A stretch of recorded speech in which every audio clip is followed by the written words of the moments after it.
Episode 1 the silent daughter. महल जैसे घर की सुबह हमेशा शोरगुल से शुरू होती थी। नौकर चाकर भागदौड़ में लगे थे। रसोई से महकती पकवानों की खुशबू पूरे आंगन में फैल रही थी। हर कोई किसी न किसी काम में व्यस्त था, लेकिन उस घर की धड़कन सिर्फ एक ही नाम के इर्द गिर्द घूमती थी, रिया। रिया बेटा, जल्दी उठो, तुम्हारे लिए नाश्ता तैयार है। तुम्हारी पसंद के पनीर पराठे बनाए हैं, माँ कमला ने ऊंची आवाज में पुकारा।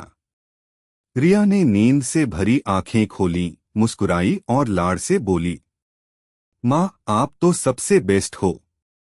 कमला ने हंसते हुए उसका माथा चूम लिया।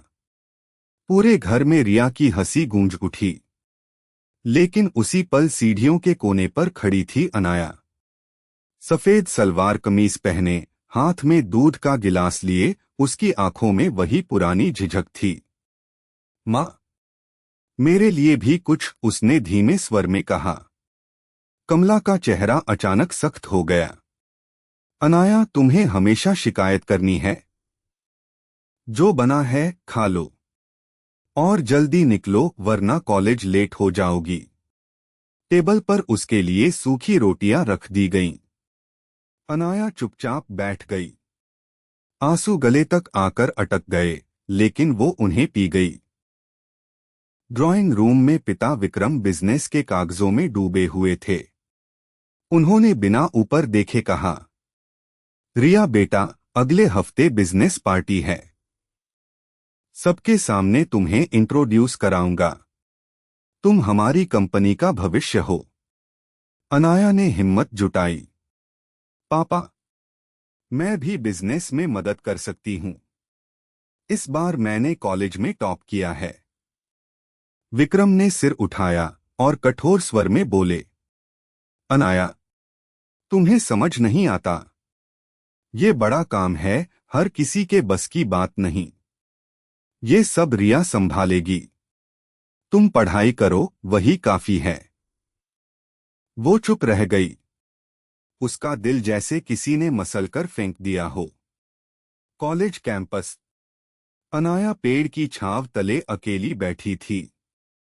उसकी डायरी खुली थी, लेकिन शब्द धुंधले हो चुके थे। तभी आरव आया। तुम फिर से उदास हो, उसने हंसते हुए पूछा और उसके पास बैठ गया। कितनी बार कहा है अनाया, दूसरों के लिए मत जियो। तुम बहुत टैलेंटेड हो। एक दिन सबको तुम्हारी असली पहचान जरूर दिखेगी। अनाया ने उसकी ओर देखा। उसकी आंखों में दर्द था। काश आरव, मेरे अपने भी मुझे पहचान पाते, उसने धीमे स्वर में कहा। आरव चुप हो गया। उसकी खामोशी में ही ढेरों बातें थीं। उसी रात रिया और उसकी माँ कमला कमरे में फुसफुसा रही थीं। माँ, अगर अनाया पापा के करीब आ गई तो हमारा क्या होगा, रिया ने घबराहट से कहा। कमला की आंखों में खतरनाक चमक थी। चिंता मत कर बेटा, मैं उसका हर रास्ता बंद कर दूंगी। ये घर, ये दौलत, सब सिर्फ तुम्हारा है।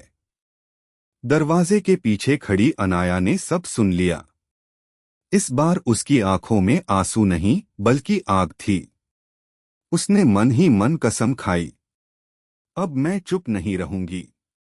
End of episode 1। क्या अनाया सच में अपनी आवाज बुलंद कर पाएगी, या यह घर की साजिशें उसकी किस्मत हमेशा के लिए बदल देंगी? जानिए आगे एपिसोड 2 में।